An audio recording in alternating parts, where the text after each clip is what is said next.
Hello everyone. So today let's begin with a new topic, that is the outbreeding devices.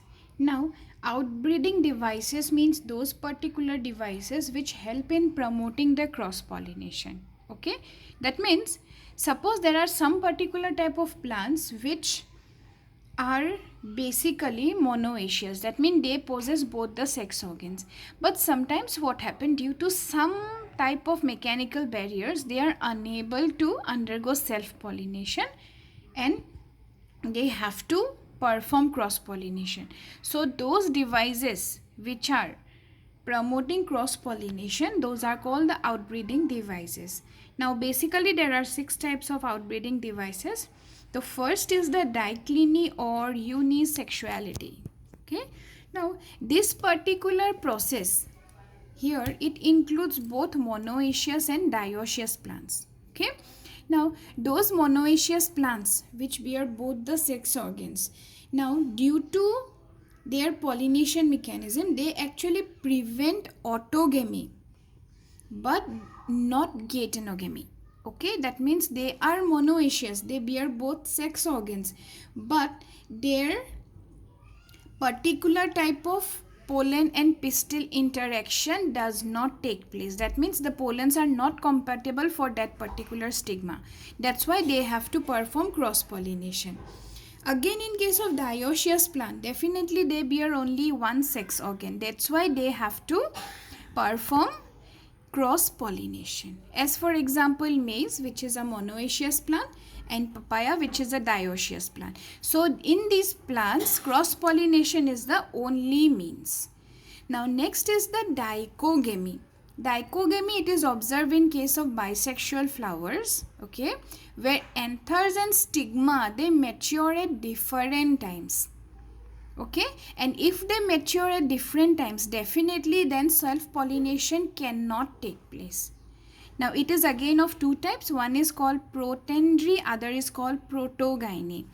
Protandry means the process where anthers mature earlier to that of the stigma, as for example sunflower. And in protogyny, the stigma matures earlier. Okay, as for example in case of mirabilis. Now if the anther matures early to the stigma, then definitely it cannot wait for the stigma, it will definitely undergo cross pollination. Similarly here also, if stigma is maturing earlier, the pollens are not yet mature, then definitely cross pollination is the only means. Then next is the prepotency. Prepotency means here the pollen grains of one flower grows more rapidly over the stigma of another flower as compared to the same flower. Okay, as for example apple and grape. That means suppose in a particular stigma that pollens of that flower are falling but they cannot germinate. So in that case some other compatible pollens will come and definitely germinate the stigma. Okay. Then fourth one is the self-sterility, which is observed in case of potato, tobacco, like that plants. Here it is actually a genetic mechanism in which the pollen grains of a flower do not germinate on the stigma of the same flower due to the presence of similar self-sterile genes. That means same type of sterile genes are present both in the pollen as well as stigma. That's why actually pollination cannot take place and germination doesn't occur. Next is the heterostyly. Heterostyly means the process or the outbreeding device in which the stamen and styles are of different height. Okay, now this is again subdivided into diheterostyly and triheterostyly. Diheterostyly is also known as dimorphic heterostyly. It is again subdivided into pin-eyed and trump-eyed. The pin-eyed flowers represents the long style and short stamens. That means those flowers in which the style is long, stamens are short. Now suppose we are considering this is the stigma. If this is the stamen, they are short, then definitely they cannot go and pollinate this part, isn't it? That's why this type of flowers are called pin-eyed flowers. Again, thrum-eyed. Thrum-eyed means short style, long stamen. Now suppose this is the gynoecium, this is the anther. Okay. Now if this matures, the pollen grains will definitely disperse to different positions and it will not germinate here. So this is called the thrum-eyed flowers. Again, heterostyly, it is again divided into tri-heterostyly. That means here three types of flowers are observed. One with long style, medium or short stamen, other with medium style, long and short stamens, and the third one with short style, stamens are long and medium. Okay, so these are all the different types of heterostyly mechanisms adapted by flowers for cross pollinations. Then the last one is the hercogamy. Hercogamy means it is a mechanical device to prevent self-pollination and promote cross-pollination.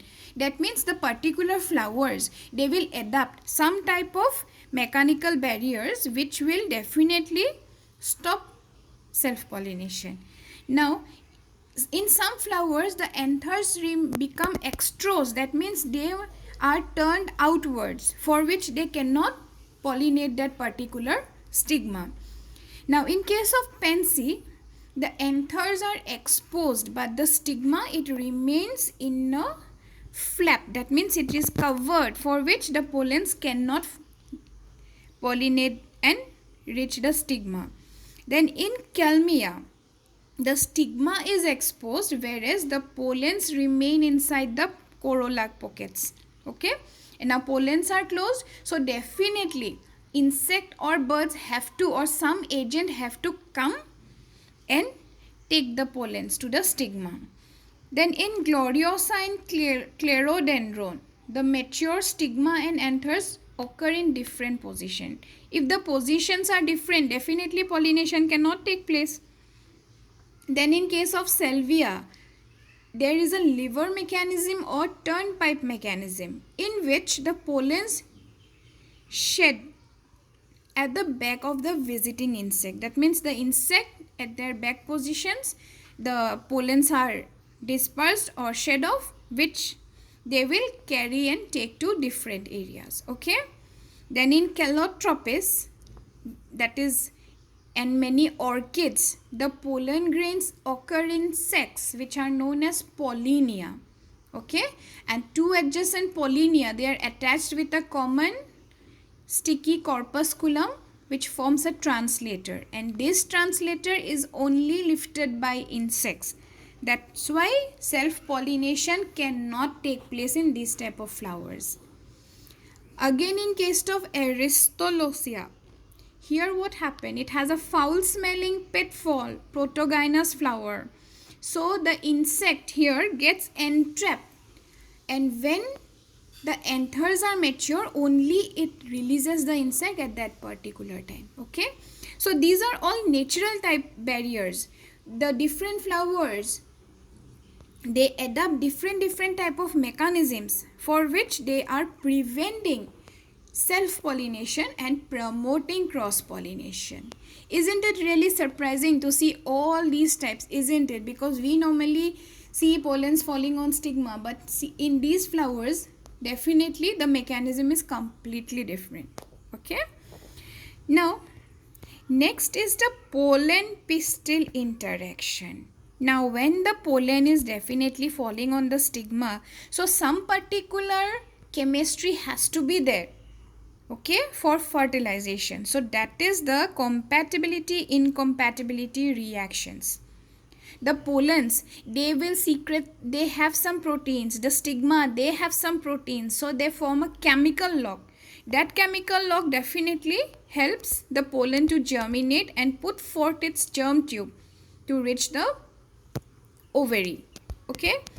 Now, as you can imagine, the pollen, it is very light, isn't it? So when it falls on the stigma, it will definitely have a tendency to go away.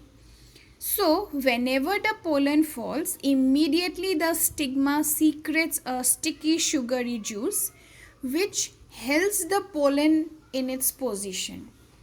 Now this pollen, it absorbs the nutrients and germinates. It will put forth its germ tube which traverses through the style and ultimately reaches the ovary to fertilize the egg of the ovule. Okay, so this all event takes place due to the compatibility incompatibility reaction. This is a very important process for sexual reproduction, because if the pollens do not germinate, definitely the male gamete cannot reach the egg, isn't it? So this is very important.